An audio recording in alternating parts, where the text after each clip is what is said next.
Awareness is obviously being present and becoming aware of situations that are going on in your life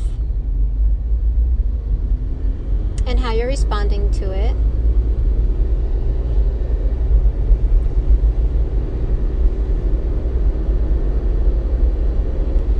And so the aspect of that I want to kind of talk about is, yes, we do want to be aware of our surroundings, where we are, what we're engaging with, just to ensure that we're not going places that aren't safe for us and engaging in things that aren't good for us.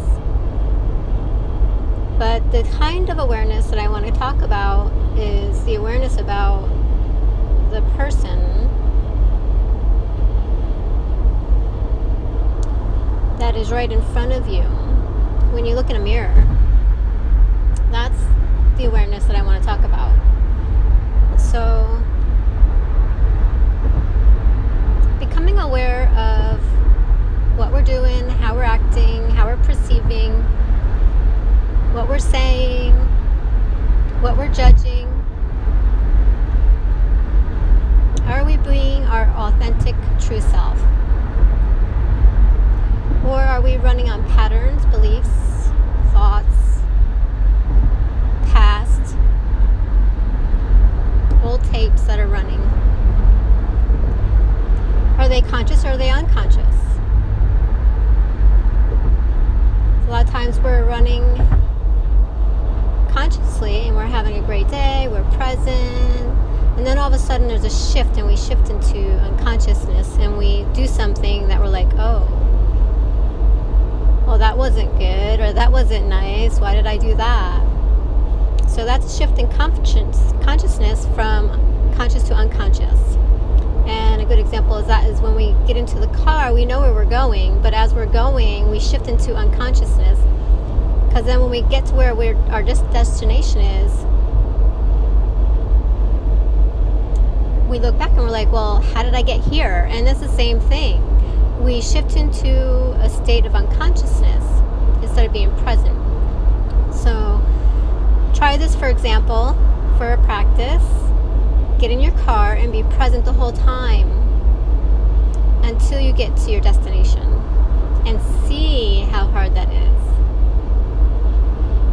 And especially happens when you're going to a place that you're going to on a daily basis, like your job, or to the babysitter, or to drop your pet off, or the grocery store, someplace where you're going where it's just something that has set back into the unconsciousness and you're not conscious until something brings it forward into the consciousness.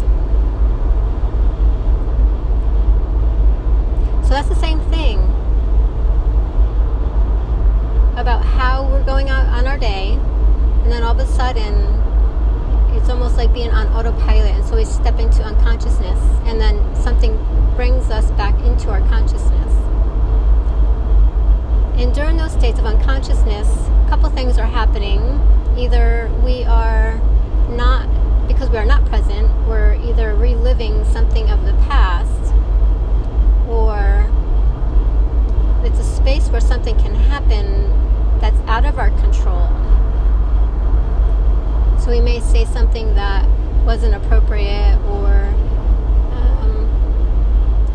end up doing something that we're redoing behaviors, old past behaviors, impulses, like we're impulse buying, things like that.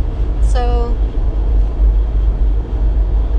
we are shifting in and out of our conscious state, our awareness, to unawareness throughout the day. And that's why it's important to stay in awareness, present throughout your day, and as much as possible as you can. So when you're in the unawareness, the unconscious state, and you're not present, where your mind is going is, it's going somewhere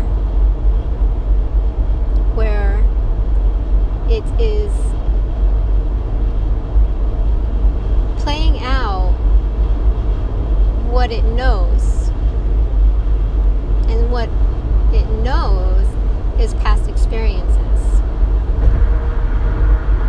Okay, so whether that's something that you taught it by doing cycles in your life, like driving every day to the same place, so now it's repeated in your mind, and your mind just knows how to do it, so it just does it, and you step into that place. So when you're experiencing that place, a lot of things can also come up. It can be a negative situation. So you may encounter a present situation which you're projecting on the past because that's what your mind knows. But without awareness, you don't know exactly what that is. It's a little hard to explain.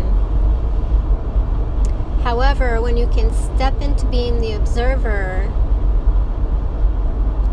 you would be able to see what it is that I'm talking about.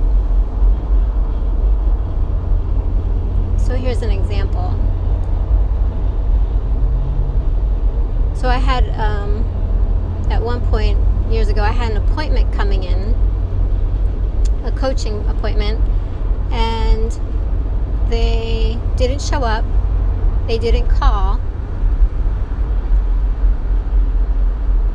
And so I had no clue. I'm sitting there waiting. And I was getting a little frustrated. And so I wasn't sure where that frustration was coming in. So stepping to the role of the observer, where is this coming from? So I was able to see where that actually came from. And it was actually a point in my life as a child when my father had left, and he said he was coming, and he never showed up, never called, never made any contact, and he just didn't show up. So that was actually in my field, my subconscious, which brought up that emotion. And it wasn't until I was able to step into awareness, being the observer of my own place, my own person, my own space, my own unconsciousness, that I was able to see where that was resonating from, and I could clear that out. So that's a really good example of where our mind goes. Our mind goes to past experiences, what we've taught it. And it can be just simple as, the things that we're doing every single day. So driving to work, like I said, driving to the babysitter, driving to the pet, driving to the supermarket. So these are things that you're training your mind to do so it can just do its job. And it creates these cycles that we just shift into in unconsciousness because it just knows how to do it, and it just starts taking over. And that's how we get into the mind taking over, and we're not conscious enough to be in control of the mind. The mind's in control of us.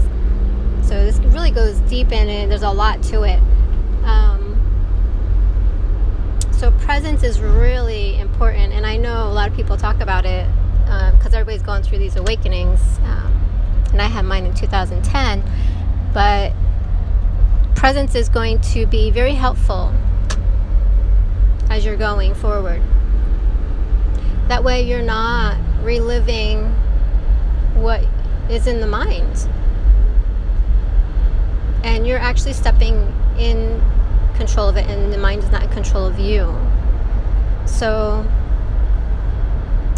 being the observer, you're going to be able to see what is in your mind as it comes up, where you'll be able to heal it, change it, recreate something else, change your patterns. And that's important too. Like I talked about that in another video. It's about creating different patterns in your life. Don't always do the same thing every day. Change it up. Have a cup of coffee, have a cup of tea. Go in one direction, go in a different direction. Take one street, take a different street. Don't always go in the same patterns, because you're just recreating and you're teaching the mind more for it to resort to when you step into a space of unconsciousness. So other things that are in there other than what we're teaching it is memories of past experiences. So like the example I gave you, my father, so you could call that abandonment, I guess, or not, just not showing up. So there's a lot of things that are in your mind, and it can be very traumatic, it can be very simple. But whatever you're teaching your mind, whatever you're doing, even if you're just driving down the street and you're reading every single sign, your mind is taking that and grasping it. Try to drive down a road and not read any signs. Try that as an example and see how difficult that can be, because you've trained your mind to start reading signs as you're driving.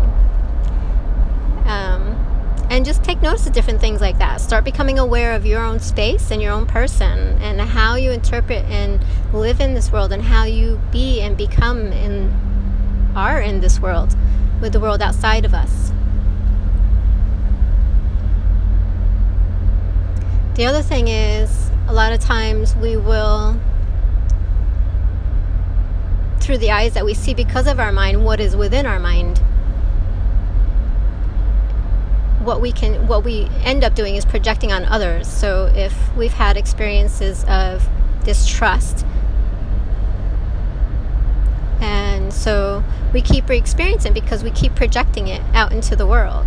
The world is like a movie of what's going on inside, and whatever comes up in the world outside of you is really coming from within, and it's there just so you could take a look at it. It's not really doing anything to us, and a lot of people think that the world's against us, but it's not. It's actually there to help us, and it's stepping into your reality to show you what's inside so you can change it and make it better or heal it, so that way you can have a life without suffering. So there's a lot to kind of look at, like what's going on with your person and yourself. So that's a big part too of your world outside of you. When you change the world within, the outside world changes. So you're no longer in that space and no longer experience that experience. You can change that.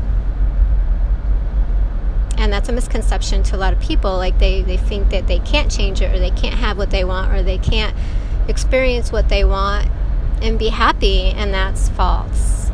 So start today. Take a look. See what's going on with you, your person, and your mind, and your consciousness, unconsciousness, and just be present and aware and be the observer. Happy journeys.